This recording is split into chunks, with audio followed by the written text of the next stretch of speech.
everybody. Thank you for joining us today for this collegiate esports panel. I am Rick Suarez. I'm the managing director of Stay Plugged In here in Charlotte, North Carolina. Joining me on the panel today, we're very fortunate to have with us Dr. Joey Goriziak. He's the director and associate professor of esports at Shenandoah University. We also have Cody Dragon, who's the business development manager with Kovacs Aim Trainer.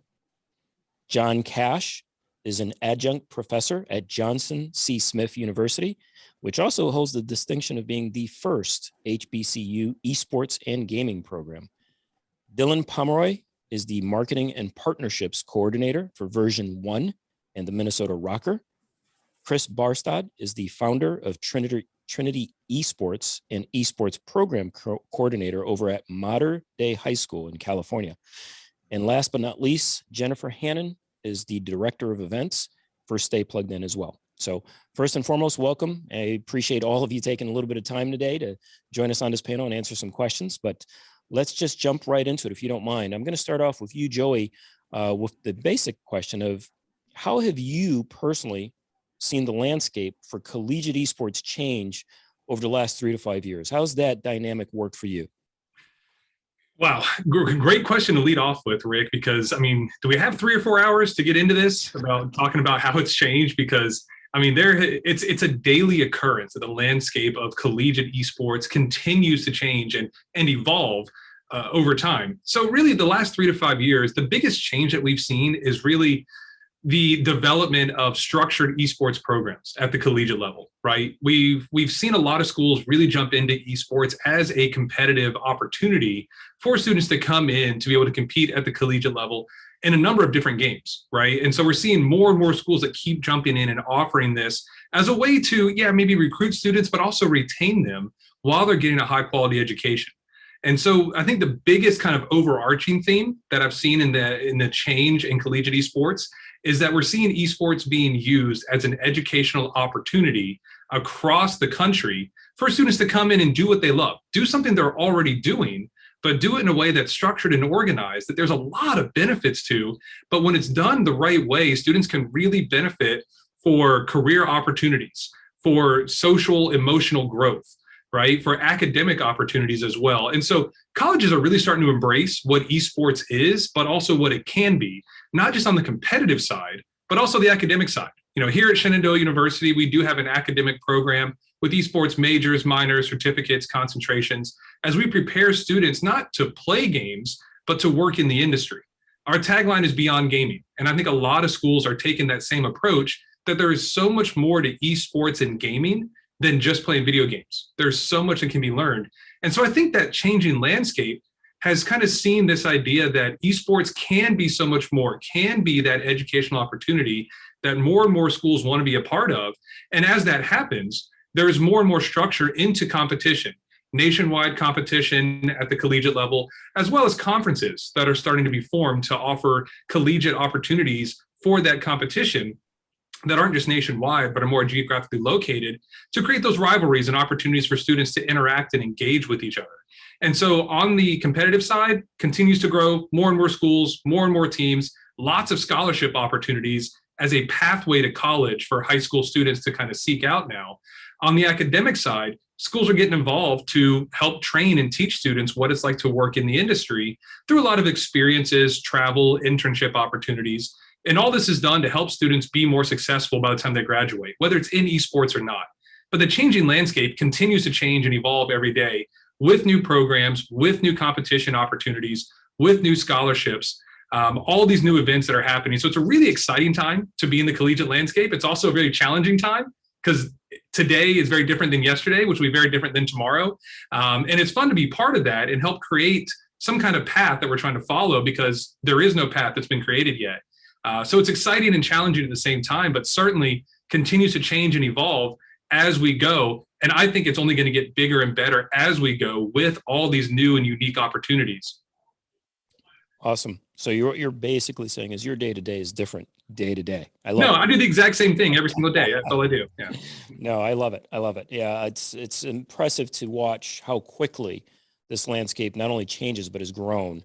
And it's a pleasure for me to be involved really with all of you in some capacity, because I sincerely in my heart believe everyone's here for the right reason, to make this space as good as possible for those that are using it. So that's great. Cody, kind of leads me into a question for you specifically. As the space has compounded and grown so massively, people look to get more and more competitive because you've got varsity programs that are obviously top tier and they want to win each and every single day. And you've got obviously the pro level, certainly, which is incredibly difficult. Many people aspire to get there, but it's incredibly difficult to achieve. But for those younger students, right, those younger generation of gamers that are coming in through middle school, high school, they're looking to get better. I look at traditional sports, and I played baseball. I had a hitting coach. I had a hitting instructor that kind of was able to help me evolve my game to get as good as I could possibly get. So talk a little bit about, for you, with this type of amazing growth, how has that impacted your business model, and who's the typical gamer that you're looking for? Sure. Yeah, there's a lot to unpack there, right? Like, and building off what Joey said. First and foremost, I mean, this is none of this would be possible without the kind of the leadership and the vision of businesses like yours and EGX and people stepping into the space, wanting to create infrastructure and opportunities. Like we as a product, right? For us, Kovacs Aim Trainer, for those who are not aware, it's an aim training software. So it allows you to go in and, like Rick said, practice hitting, right? And isolate and training. So that has some pretty big implications, because as we were looking at the space, right? Because I worked in the professional industry, the professional scene at the highest level of the pyramid that you can get, which is very small at the top, and it's rented landscape, right? At the top of a mountain. You're not meant to be there very long, right? There's always someone trying to knock you out. So as a business, for us, we weren't just trying to win today, we're trying to win tomorrow at the same time. So we were asking the questions, how do we develop players, right? We want to be able to feel secure. And I think all collegiate programs as well want to feel like they actually have a program here that can take a player who's got amazing potential and make them, into whatever the best version of themselves that they can be. And right now, there's not a lot of tools and ways to understand esports and to teach that, right? And that's just by nature of the games. This is first generation stuff we're dealing with. These are, we're developing the pedagogy as we go. And that leads to some interesting challenges. So, for us, the business model has changed tremendously because of infrastructure, right? So, we always thought collegiate, as a professional, when I was working in the professional space, collegiate is what the amateur industry always wanted to be, because you guys have facilities, you have coaching staff on hand all the time. One tournament in the amateur space and a team likely falls apart. So for us, it's really hard to kind of manage accounts and build stable businesses here and relationships with coaches and directors. That kind of, it's a very, very quicksandy style. Amateur space is very quicksandy. It'll disappear very quickly. It's always going to be there, but the actual structure is ever evolving. So for us, this is really exciting, because not only do we want to help players, we think part of the journey of a player, for some, not all, will be wanting to help others get better and to become a coach, much like any sport, right? And we want to bridge that gap. And like I said, there's not a lot of tools to do that, right? In traditional sports, or in esports, excuse me. And our software is one of the first of its kind to do that. So, the average player now, there's a lot more of them, and they're a lot better than they ever used to be, right? That's the thing. The player bases are up across all esports titles. They're better than they ever were. And there's a lot of implications for getting good at esports, right? Like, that's how content is made. People watch highlight reels. Players want to get better. Bragging rights, who's got the most dubs in Fortnite, right? That stuff matters to kids. And we're kind of just right in the middle of this thing. So for us, it's tremendously exciting. The trajectory of our business has just skyrocketed, and COVID was no exception. I mean, that was obviously a terribly difficult time for most, but esports was a very shining light, I would say, for a lot of us, to show the power of the connectivity of esports, right? To show that the show can still go on. That was really kind of a beautiful thing that happened, not for our business, but for esports and the community as a whole. So we want to shift into an on-demand service where we can support coaches and directors, have transparency for their players, empower the player journey. None of this would be possible without colleges stepping in and building infrastructure. So for us, that's tremendously exciting, and we want to support them in all ways that we can. So yeah, we're all very, very excited for Stay Plugged In, for collegiate, and for everything that's happening around the world right now. So yeah, no doubt, it's an exciting time. It's almost like we all have a little bit of molding to do, right, in this process, as this entire landscape continues to get shaped and formed based on all of our verticals. But John, question for you as we get a little bit away from the growth of it and talk about, where are the opportunities? Are they for everyone? Are they truly for everyone? So this question talks a little bit more about diversity and inclusion in esports. My fear is I hear a lot of talk about it. I've heard, numerous panels, numerous conferences over the last year or so, specifically targeting making sure that, there was some diversity and there was some inclusion within those esports programs, et cetera. But what's the specific action behind it? That's my bigger fear. Is there something specifically being done? Are people being actually intentional along that pathway? So talk a little bit about what some initiatives are that you are working on that may help with this.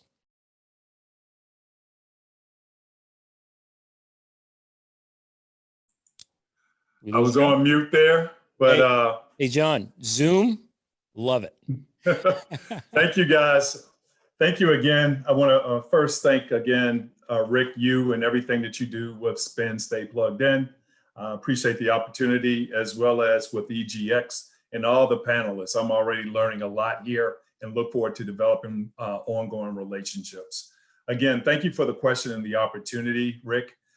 DEI in this country, nothing, is the esports industry is no different than any other industry when we're talking about true DEI and what's being done. But let's just sum it up like this. And I always use the high school dance to talk about DEI, and then I'll jump into what's being done in the space. Diversity, equity, and inclusion. You're at your high school dance. You attending the high school dance, that's diversity. Equity is somebody asking you to dance that's different than you at the high school dance. Inclusion is actually being on the prom committee or high school prom committee for that dance. That is when you think about true DEI. I don't care if you're talking about business. I don't talking about sports entertainment. It's all the same. It's unfortunate we still have to talk about it in these times, but it is what it is. Social impact over the last year with COVID highlighted it and amplified it even more. But when you talk about what's being done, it's always about empowerment and people who are going to be courageous and step out and take the lead. Within the HBCU space, it's been very exciting. I've been an adjunct professor for a while and basically just came across research for the opportunity. One of the things I taught was in sports and entertainment. So being a gamer myself, I'm an old head Madden and NBA 2K player, really. Did some Call of Duty also, but my passion is driven by the opportunity and education. So the first thing I did was a research paper and business plan for Johnson C. Smith University, where I'm an adjunct professor. And lo and behold, what did I find out? At the time of the research, there were over 300 predominantly white institutions that had some type of esports program team, club team, and or lab. As of January 2020, there was 0 HBCUs. So again, the opportunity was there. Put together the business plan, shared it with my dean, shared it with the president, and we were basically able to launch the first esports program for an HBCU in the country. We call it the trifecta because not only did we blow out the education and curriculum, we also developed the first club team as well as built out an esports lab. And that was in January 2020. And ever since then, now momentum is growing for other HBCUs. I predict that it'll probably be 7 or 8 HBCUs by fall 2021 that will have some type of program. So it's been exciting. A lot of my earlier panelists have shared the industry opportunity. And I think people are learning to really try to focus on your strengths. If you're an engineering school, maybe you'll focus more on software and coding. If you're a business school, maybe you'll focus on traditional business, marketing, sales, what have you. If you're a strong communication school, maybe there's opportunity for events, shoutcasting, whatever. That is what I've seen taking place right now in the universities. And I am so excited that we also have advocacy groups that are helping us non-for-profit. I was asked early on, I'm not going to get into too much of the history, but I'm part of Community, spelled with an X, CXUMMITY, headquartered out of Atlanta, Georgia. Founded by 2 young millennial cats, both HBCU graduates, Ryan and Chris. They asked my old head to be on and help out with them. And we have done just phenomenal things in about a year and a half.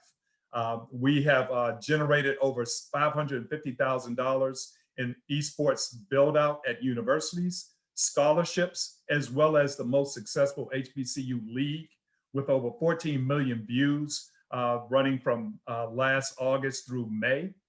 We have developed strategic partnerships with Microsoft, Twitch, Verizon, where we just did a Verizon Foundation partnership that awards $1 million to 5 HBCUs, including my alma mater back there, Howard University.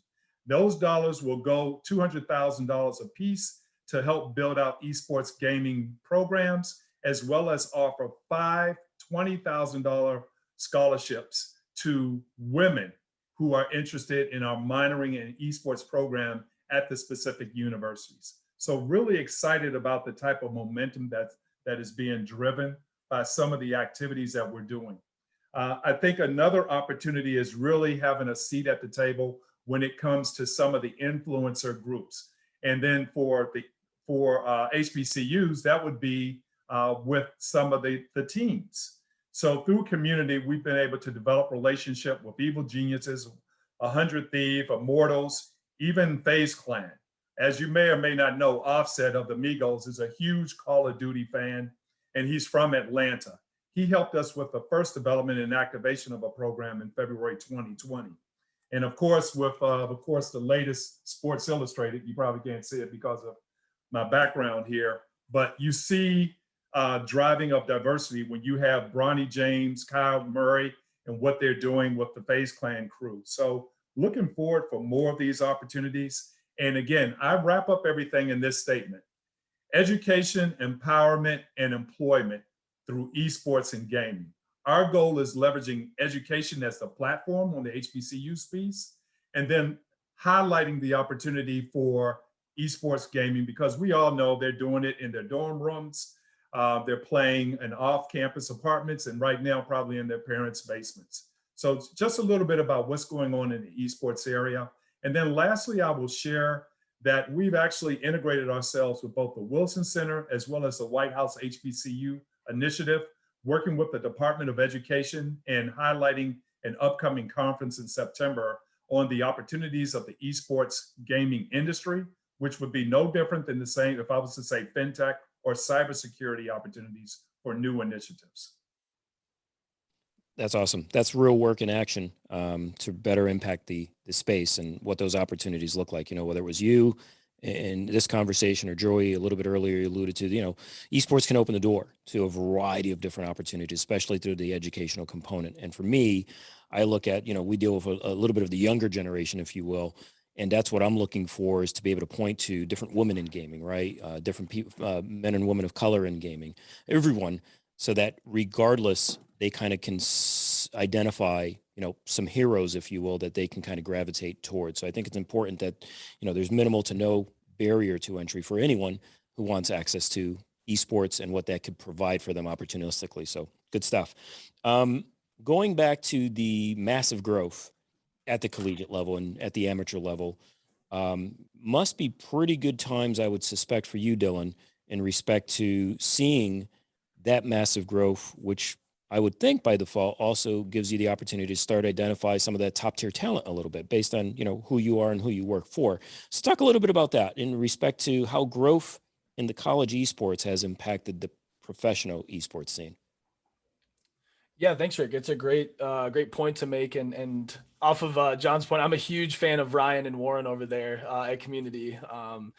Great guys, great crew. We love the Community crew. So wanted to just at least throw that out there quick. As for the college space leading into the professional side of things, so with my role at Version 1 and Rocker, we're a professional organization and we compete in Call of Duty, Valorant, and Rocket League.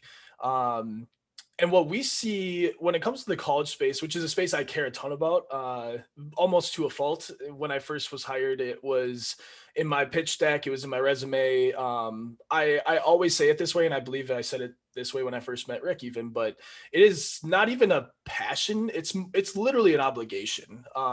We have assets. We're owned by the Wilf family, who owns the Minnesota Vikings. So we have assets that I believe need to go back to the community, back to educational levels, and specifically high schools, colleges, even middle schools that we've worked with in the past. So I do like to outline that first and foremost, because it's something I care a ton about, and again, to a fault at some point. So the way that I've seen it work from a college level to the professional level is sort of three-ish pillars. The first being that there's a funnel that's beginning to be set up. I think we're at a bit of a disadvantage coming from traditional sports first. We just associate that you're in youth football, you go to high school, you play varsity, you go to college, you lift weights, you go to the NFL. Like that isn't how esports works, even in the slightest, especially right now.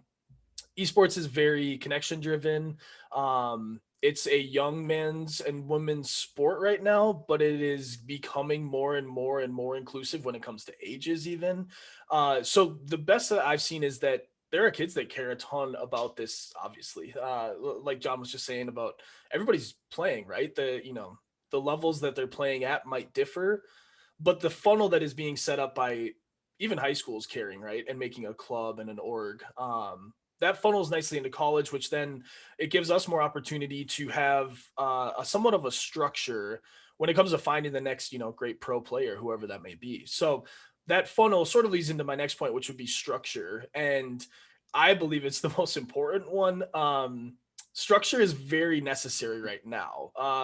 Even in the last 5 years, I think we've seen a large change, and definitely in the last 10 years. But we have players now. We encourage any player we talk to has an agent. Like we will help them find an agent if they don't have one. We really encourage players to represent themselves well. And coming from the college level, that has seemed to be more prevalent when we are meeting with these players and obviously helping them get into a role. With our organization, we have everything from meal plans. They're on workout regimens, so we focus on emotional, mental, physical health. That's another part that I think when these things get built out, we have to be really conscious of and very respectful of, especially for these young individuals that want to get into the professional landscape of esports. And having that funnel into that structure has been a massive benefit for all pro orgs and all pro teams across the industry to be able to look at and sort of trust in the decision making that happens. I think that's adding a lot of good solidarity overall to things. And the last kind of those three that once they all are getting into place more and more, this funnel, this structure, it all of a sudden elevates the entire pro scene. It becomes less of a friendship, connection based industry, and it becomes more of an actual, like, again, what we're seeing, very, very highly competitive. We have individuals that even on this panel, right, that there's click training, there's basic. A lot of what I do is when I give tours or I talk to parents or meet with colleges, a lot of people first think I play, which I definitely play, but I'm not a pro player. They don't realize that there are jobs behind the background that my job is to elevate these individuals. It's to build off of their strat or their prowess and give partnership opportunities. It's to work with boys and girls clubs and let these kids meet their heroes and that type of thing. And I think the ability of elevating that pro scene overall is very good for all of us. It's really showing how much of these athletes are superstars. They don't sometimes realize they are superstars. And I think that having the social media aspects, the content aspects, and sort of this structure involved has been really beneficial overall for this entire industry. So we've had a great opportunity when it comes to how we build out our teams. We really look heavily at the female side of things as well. We have a visionaries program, which is dedicated 100% to women or those who don't identify or those who do identify, a very inclusive angle of what we do as an org to bring in professional female teams, to look at tournaments that are only females or include females, because we again believe that that's an obligation for this industry as we build it out. So those three pillars, I believe, the structure of it, the funneling, and then the overall elevation of the industry, have come from colleges just honestly really caring and building out those things on their own. And we have the luxury of being able to assist them, partner with them, collaborate them with, while utilizing our efforts and our assets that we may have. So it's a very exciting space and a very exciting time for, the college to pro level, I would say. That's awesome. That's awesome. I love those additional initiatives as well. That's super impactful. We kind of went up the ladder, if you will, which from collegiate to what that looks like at the professional scene. Let's go kind of backwards now, because for those college rosters to be fulfilled, there's got to be a pipeline of students kind of coming through that process as well. And I think that's a ever growing space, and probably going through a good amount of growing pains as it kind of figures itself out. So, Chris, for you, how has the growth in college esports impacted the high school esports landscape?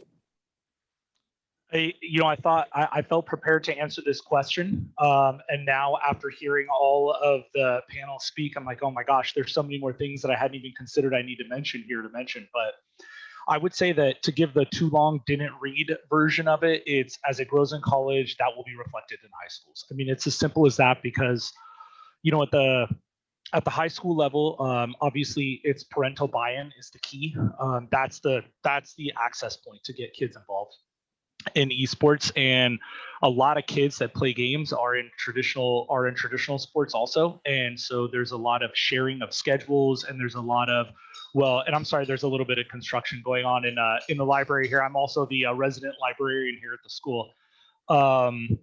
There's a lot of schedule modification going on. There's a lot of how do we accommodate soccer, how do we accommodate lacrosse, how do we accommodate basketball. We want to make sure these kids get opportunity to play their traditional and their online sport. So as the college grows, the scene, I have something I can point parents to offer them reasoning for why it matters for their student to come in and let me teach them how to be a gamer in a team-oriented dynamic. There's a lot of getting coaches from the collegiate level involved, which has been, which Stay Plugged In has been a big part of for us here at Modern Day High School. We've been able to tap into a lot of the coaches in the college network that you guys have to get them to come speak. It's not so much to the kids as much to the parents. There's a lot of talking about the peripheral opportunities that esports offers as well. That's been a big part of it. Conversing with parents about how it's okay.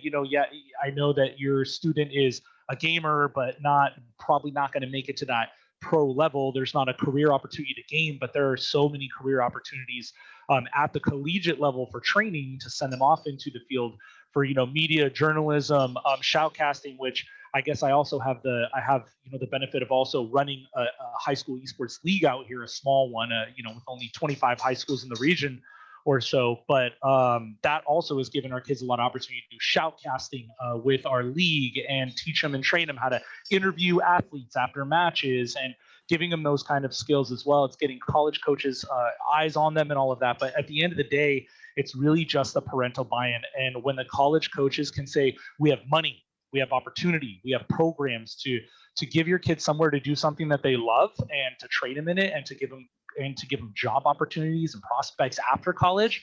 As long as I can tell parents that, and parents can hear that from the colleges, it's a heck of a lot easier to get more kids involved. And I've realized every year now, that we have more and more kids that I think were already here but didn't realize that their parents would let them play, showing up, because it's the more coaches that come, the more times that the parents hear it, the more it's on we have our daily television program that we run it on here at school now all the time. It's in our impact report we send out to our alumni network now. I've got alumni here that I didn't even know who work for Blizzard and Activision and all these companies, and they're now calling me and saying, oh my gosh, I had no idea you were doing this thing. We want to help. What can we do? So I just think it's, word of mouth, getting the word out. And as the college scene grows, it helps the rest of us grow.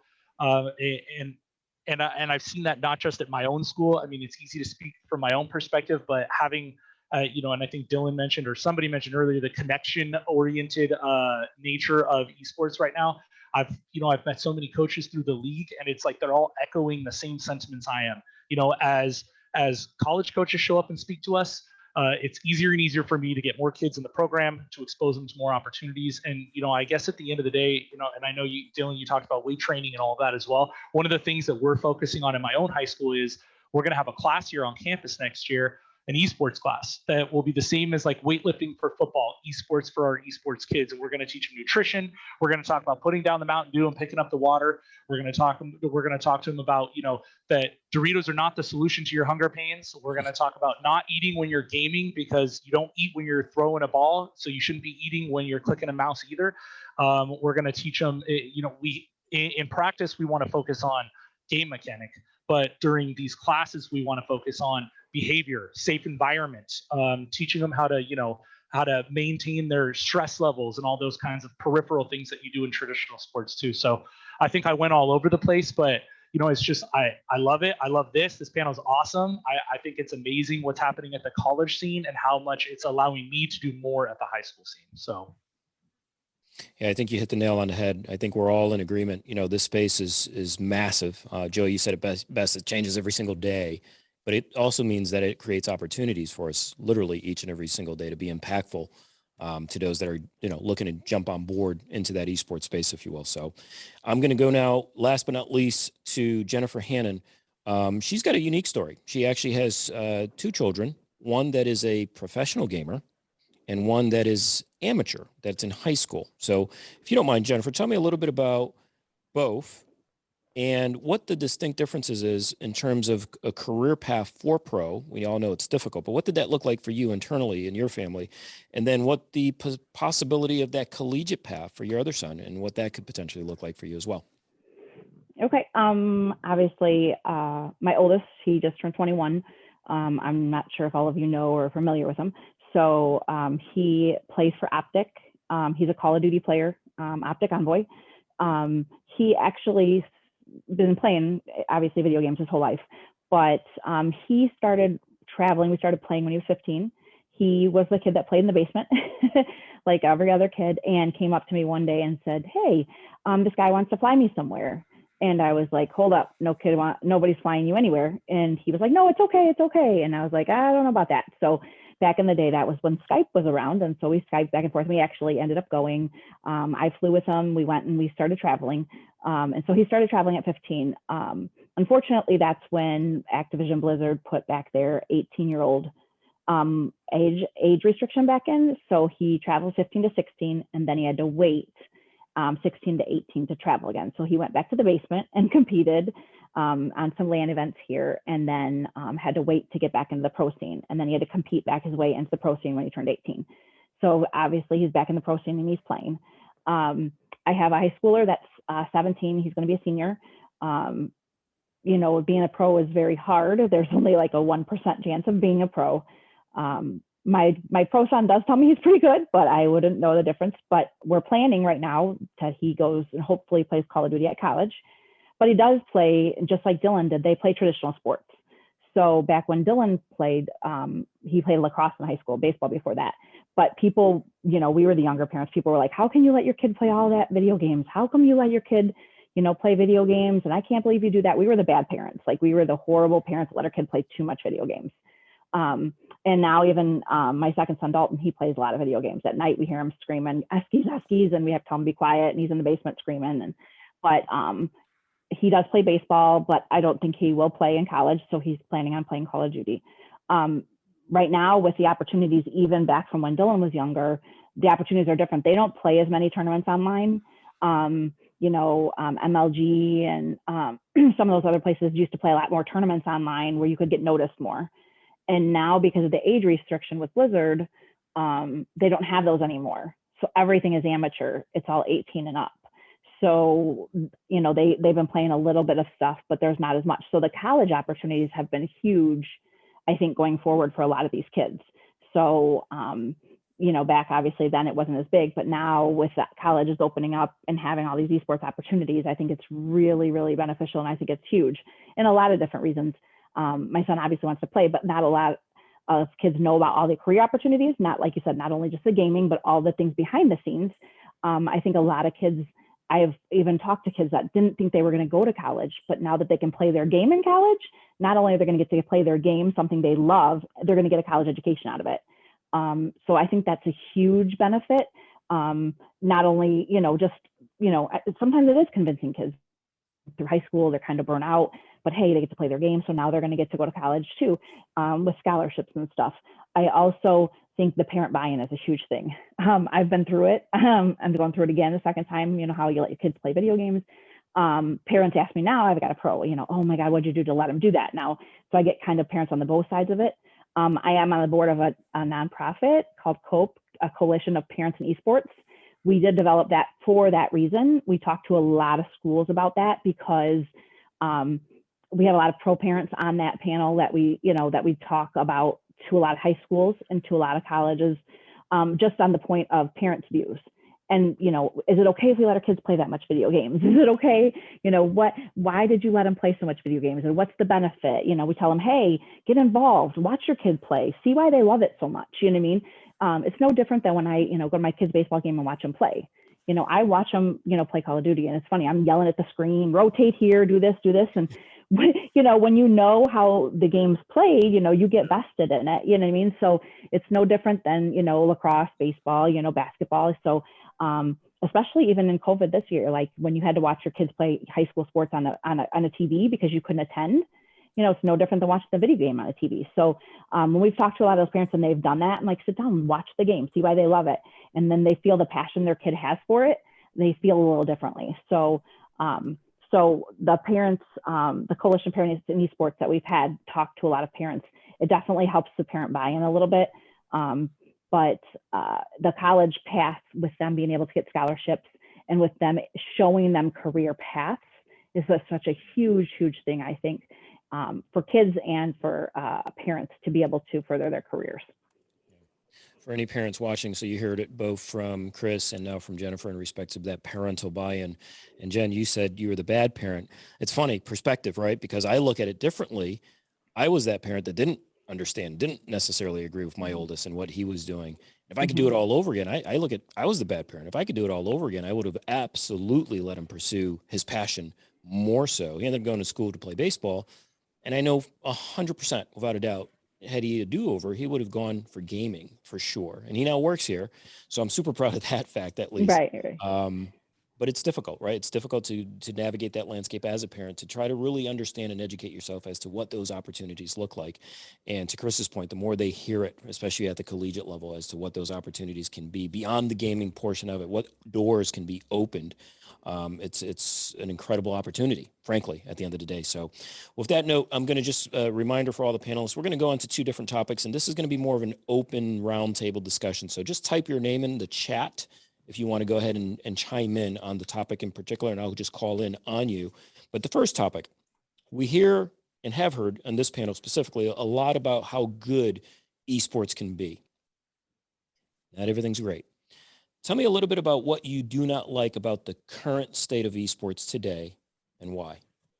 So Cody, first man in. Yeah, just to kind of like piggyback, I think, on what you guys just discussed, right? About, we are all very much a bias in a good way and aligned in what we're trying to build here, right? And I think sometimes, groupthink can be really good, and it can also be really dangerous, right? And as a parent, like I think I got my job, as having parents who were not knowing, being a bit misunderstood as a gamer.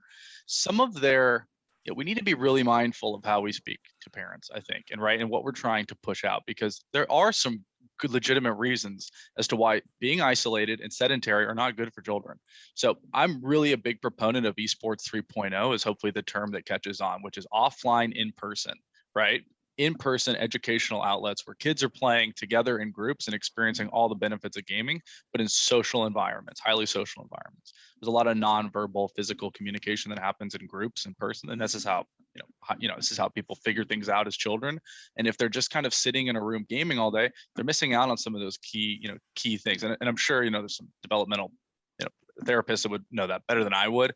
I just know, right? Sitting in a room all day is never too good. So we need to be mindful of what we're building here. And I think collegiate is very mindful of that. And these camps and workshops and clinics that happen on college campuses are a great step forward to getting kids in person, because the last thing gamers want to be have happen to them because they already get it from their peers. Luckily, that's disappearing, is being misunderstood by their parents. But it is not unfounded that some of these things are worrisome. And I've seen that with my younger brother as an older brother now. I go, man, you need to get out of the house. I was him too. So, perspective matters. It's not so much that I don't like that about esports, that we're all biased in that sense. I just think we need to be aware of our biases here, that we all have them, right? We see shapes in clouds. That's what we want to see. We all want to see a better future here for children. We should just be very, very, mindful of the parents and the collective, society as a whole, I think, in our process here. Yeah, no, I would agree. I headed down to a soccer tournament for my daughter in Tampa, and to your point, in person, I think that's a huge, huge benefit to the student and the parent, even more so a little bit to the parent. Absolutely. Because I can tell you, when I'm down in Tampa, I'm going to be surrounded by the crazy sports parents, right? Yep. Oh, they're over the top cheering, they're over the top rooting against the other team, but they're so into it and so passionate about it, which mirrors what their son or daughter is passionate about as well. So having that environment where they can go home together and talk about the game or the competition and be, well, this was awesome and this was good, or you got to get a little bit better, we're going to order you Kovacs, whatever it is. This is something we're all striving, I think, to get that space more in line with. So Joey, I know the minute I went to Cody, you're like, wait a minute, I think you typed your name in literally before we even started, but I'm going to skip to you so you don't. Sorry, Joey. And Joey, you go right ahead, chime in. Yeah, I mean, Cody's just faster than me. Before I get started, though, Chris, I thought it was funny. You said put down the Mountain Dew, pick up the water. I've got both of those right here, and I've been alternating a little bit. So I thought that was pretty funny. And Jennifer, if Dalton's looking for a school to go to, Shenandoah is not a bad place to end up. We do have those career paths beyond just playing video games. No, and I'll go quick because I know a lot of people want to chime in with this. This is a great topic, Rick, and the panelists are absolutely fantastic here. So I want to hear everybody's opinion on this. What I don't like about the esports space right now is that a lot of people see it as a cash grab, right? And they're doing some things for the wrong reason in esports. That's at the collegiate side, the professional side, the high school side. It's all across. People are trying to capitalize on this hot area that is esports and make a quick buck. And they're setting things up in the very wrong ways. We can't look at esports as a quick money grab. Everybody on here knows that esports is not a quick money grab. You got to be in it for the long haul to make any kind of money in esports. And so people don't understand that, though. They're trying to see how they can get involved in a non-authentic way. And authenticity is incredibly important in the esports space. You got to be authentic to the space, to the community, and to gamers to understand the ways that they think and operate these days. So I think that's what I don't like, is people try to make it a quick cash grab, a quick money grab. And seeing it on the academic side really does not sit well with me when people try to capitalize and just get a quick buck. On the collegiate side, I mean, these are 18 and 19-year-old kids that are coming. I know technically adults, I get it, but they're kids that are coming to school, and you're trying to make a quick buck off of them. It doesn't make sense to me to do that. And so that's what I don't like. I love the growth. I love the passion around esports, but you have to be careful when people set things up for the wrong reasons and in the wrong ways just to make a quick buck and then move on to something else. So I'll stop there. I can keep going, but I want to hear everybody else's thoughts about this because it's a really interesting topic. Amen to that. I completely get it. Chris, before you head out, want to make sure I get your 2 cents here. Yeah, and I'll speak specifically from the high school perspective because that's obviously my only real perspective. But I think all of us here are influenced, right, from that high school level because that's really where the client base is, if you will. I think all those two things that we heard from Cody and Joey. I mean, yes, 100%. And in particular, Joey, we're feeling that I think at the high school level the most is like the feeling that we don't know where to send the kids yet. We don't know where to send our teams. We don't know where to organize and mobilize. And that's because at the end of the day, the state athletics associations just haven't done it yet. And they're just kind of saying, yeah, we know it's a thing. And they're pointing fingers and all of that. And that's where we're at right now. But, I think that's with the infancy of esports, in an organized fashion. Dylan, you were talking about the importance of structure earlier. And I think that, and Cody, you talked about infrastructure. I think that infrastructure is starting at the pro scene still and organizing itself. And the college level, we've seen the last 5 years organize itself more. And at the high school level, we're getting there. So I think we'll see a lot of those things clean themselves up over the next year or two. But I think the biggest problem we're seeing at the high school level, and I'm sure a lot of the colleges too, is a coach versus a random faculty member assigned to esports. And when I say coach, I mean, we look around here and no one in here is even nearly as good as the kids in their basements. None of us are. And we're all probably gamers to some degree. I know I still am today, and I have been for 15, 20 years. But when they asked me that, someone in the cafeteria heard me mention a video game once, and it's like, oh, this guy knows video games. Let's make an esports team and ask him to do it. And I was like, I don't play League of Legends. Like, I've never even played that. I don't know anything. And they're like, yeah, but you play video games, so you know. And it's like, okay. So luckily, I just have a passion for games and a passion for making sure kids don't have to feel stigmatized about games the way I felt when I was a kid. And they're not growing up in that world, so let's mobilize it. But the problem is that a lot of these teams we're facing are teams run by kids, not teams run by adults. And while a lot of kids are organized and a lot of high school seniors and juniors can definitely maintain a supervisory role, for the most part, when there's not an adult holding them accountable and responsible, that's when you lose safe environments. That's when you have toxicity. That's when you lose appropriate language that maintains inclusivity, and you start to hear the kind of language you don't want to hear. That's when you see boys clubs develop in esports and girls feeling like they don't get to be a part of it anymore because it's a thing for boys at schools, and all those things start to happen. And that's because schools aren't paying their coaches to do it, so the coaches are doing it for free. That's because the coaches are saying, yeah, I'll sign the paper, and then they just never show up again. So I think when we talk about infrastructure, that's the biggest problem that we have at the high school level, is that some schools, like my high school and several schools I know, have people like myself, and I have other people who help me here that are passionate and into it, and the school supports us and they fund us and they give us money to keep our program alive and for me to get more coaches. But when you don't have that, it's really tough to get adults to buy into something when they're already worn down. Teachers are tired people, they work hard. So it's really hard to get that. And if we don't have that, then you don't get them saying things like, oh, hey, you know what? There's this really good online aim training software that we should get involved for our kids. Let's call Kovacs and see if we can get some support. Instead, it's just 5 kids, playing Fortnite together or playing whatever together. So I would say that that's the biggest problem that we're facing at the high school level, is just structure, infrastructure, a lack thereof. Yeah, no, especially with such a massive growth and so many people trying to implement it, getting the right people in charge of those programs has become super critical. Completely agree, especially for the right culture, right growth. John, you wanted to chime in as well. Yeah, I'll be succinct because of time. But again, diversity, equity, and inclusion. If not me, then who? If not now, then when? What they see is what they'll be. This world relates to 2 things in my mind: money and conflict.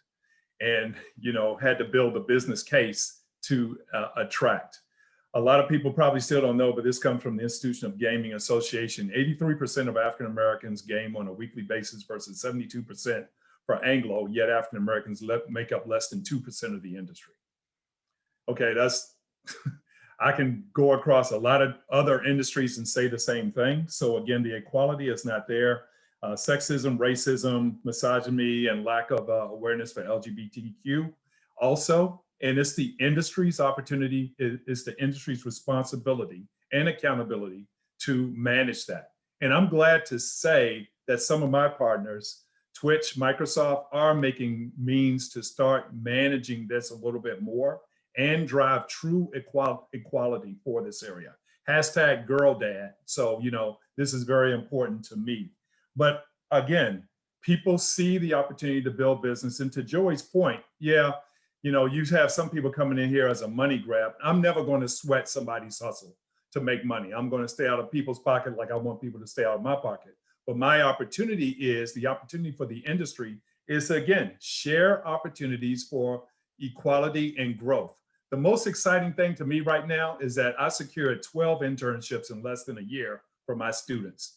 5 at Riot, 5 opportunities at Epic, and 2 at Twitch. That just makes me go bananas, because now we're doing the opportunity that these students have an opportunity to leverage their education for full-time opportunity. And that's all we really want in this industry. And I hope that the continuation of looking for equality and providing that opportunity, continues to grow. I know that's what I'm an advocate of and will continue to do. Yeah, one of the things that kind of keeps resonating in this panel is that same word, opportunity. We're talking about esports, but we keep coming back to the different opportunities, and we're well represented. We've got folks out on the West Coast, up in the Midwest, in Chicago, Minnesota, here in the South, certainly a little bit to our north. I mean, those opportunities abound are throughout the country if utilized correctly and funneled in the right direction. So with that being said, Dylan, you wanted to chime in as well. Yeah, and I'll go real quick as well too, because I just was honestly going to branch off of Jen's point that went into Cody, Chris's, and Joey's, but even off of John's here, that the big thing is that opportunity level, and I sort of wanted to echo that point overall. Is when I got my role at Rocker originally, it was before we had even launched version 1. It was pretty exciting for me because it's a pretty exclusive role. It's an extremely exclusive role. And the more and more, to hear John talk about the fact that internships are opening up and you're getting kids into roles and students are able to continue their career, this goes deeper than college players being able to become pros. I think that's what is really important to me is when, we had our launch event at the Armory here in Minneapolis, and almost every parent couldn't believe that there was production behind the scenes. There's marketing, there's partnerships, there's big things that, people can have a role, especially if they care about gaming, whether it's the pro level or not. So, I know there's plenty that is maybe down and out about the industry, and maybe it is opportunity related and things like that. So I hope that, especially this panel, as we all connect, it's the biggest small world ever. I didn't even realize, but I was peeking at my Twitter. I follow Jennifer already. We follow each other. So there's these things that I'm already a fan of hers. I'm a fan of her sons, and a massive one at that. So the more we grow and the more we just connect and are inclusive and listen to each other, the better this becomes. And I know this question was supposed to be more of maybe what I don't like, but I like a lot of things. And I think the group said a lot of great things, especially when it comes to inclusion and opportunities and giving not just intern level roles to individuals, but really getting them ready for an industry that needs sales, needs marketing, and needs those minds that isn't looking for the cash grab. They're seeing that it's an opportunity to grow something they care about as a passion project. And of course, there's money to pay bills and everything involved with it too. So I think we're getting closer and closer to that as these young, the younger individuals in the industry continue to grow up and get out of college. And we're going to see esports really become a thorough and holistic and I don't know, it's going to be a very exciting, next year, next 5 years as people that care really get into the industry. That's mostly what I'm looking forward to when it comes to things that were already said. Yep. Understood. I'll pass along my Twitter too for you. That's right. Jennifer.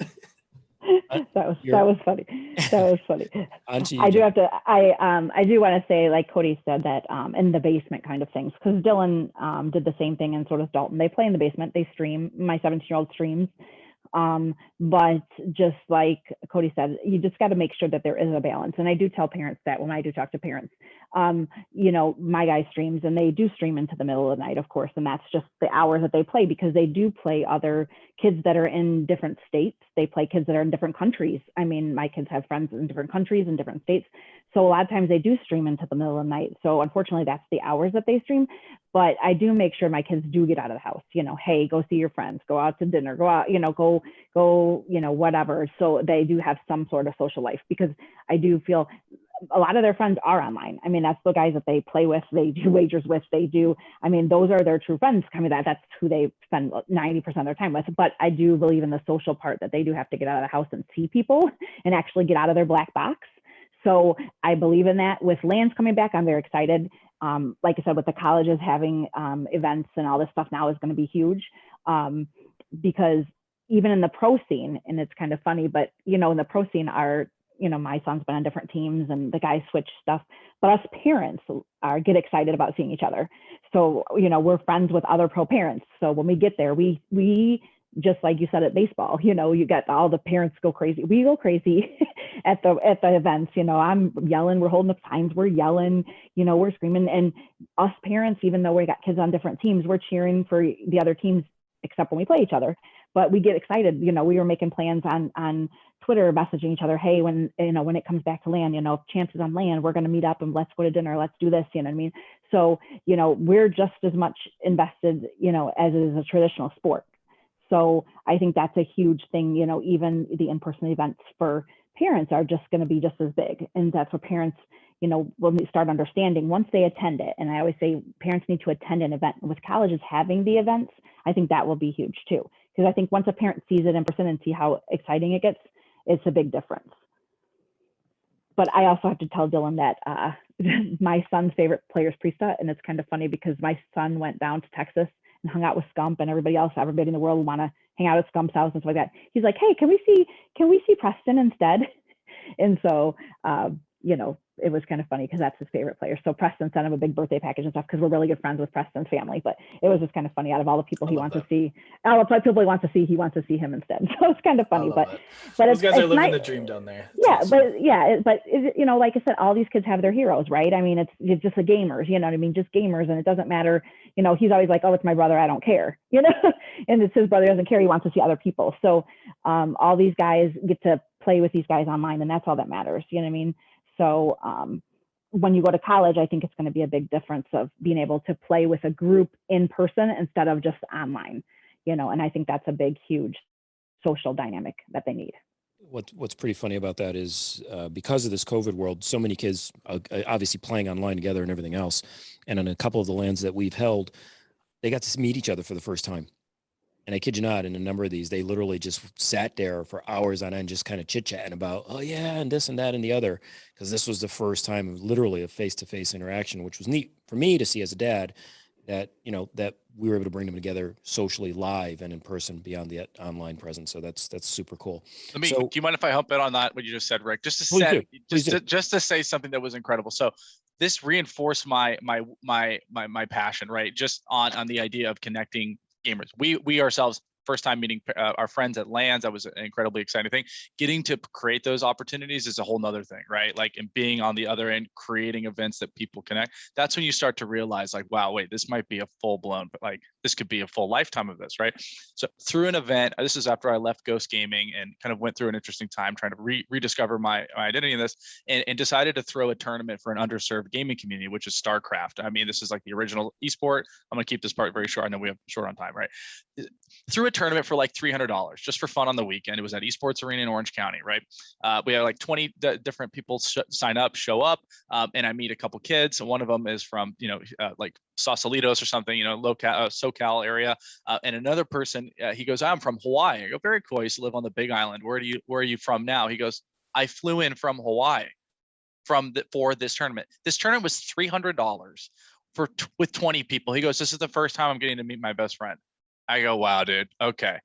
So whatever that is, I'm going to stay on top of this thing as hard as I can, which will hopefully segue nicely into the next part of this open-ended discussion about all the things that we love, right? Like, this is an incredible place to be, and gaming has been this this awesome tapestry that's tied everybody together. And as long as people are passionate about something, there is a million different career paths around things you love. And luckily, it's 1 billion gamers wide, so there's enough money to go around here for your child, right? Like, and to figure out the things that they love and to have a fruitful life. So that's all I wanted to say. Hopefully it was a fun story, even to me at the moment. It was pretty amazing. No doubt. Very, very cool story. Very, very cool story. With that, we're going to segue out a little bit just based on time. So if we can just wrap this up quickly with our last parting shot and what you like about esports. If you had to give advice to a student or a parent that's kind of hearing this for the first time, why do you like it? Stick with it. And we'll kind of wrap it up as soon as we can because we're definitely over that hour limit. I'm just going to go down the order and let everyone kind of participate in it. So Joey, I am going to start with you. Sure. Keep that passion alive, right? I mean, find all the opportunities that esports does have to offer, that there's so much more to esports and gaming than just gaming. So figure out where your passions are and how to turn those passions into a career, and develop that network from day one. Develop that network. I mean, I'm looking at this panel right here, and I'm going to email everybody here. Dylan, I still owe you an email from a response. Cody, we got to catch up. John and Jennifer, I got to send you all an email, and Chris as well. I mean, the networking is so great because everybody wants, hopefully, what's best for students and the space. We're in this together to keep building esports in the right way that can really propel it forward. So I love the community. I love the network of people that I've got. I love how small, this is the smallest big world there is out there. I mean, it's crazy how everybody knows each other. It's like 2 degrees of Kevin Bacon instead of like 6 or 7. Everybody knows somebody that knows each other. So I'm passionate about it. We're all passionate about it. I love what's out there. But my biggest thing is for students and parents, just get to understand the industry, find where your passion is in and through gaming, and follow that passion and do it the right way and with a healthy mindset. Yep, love it.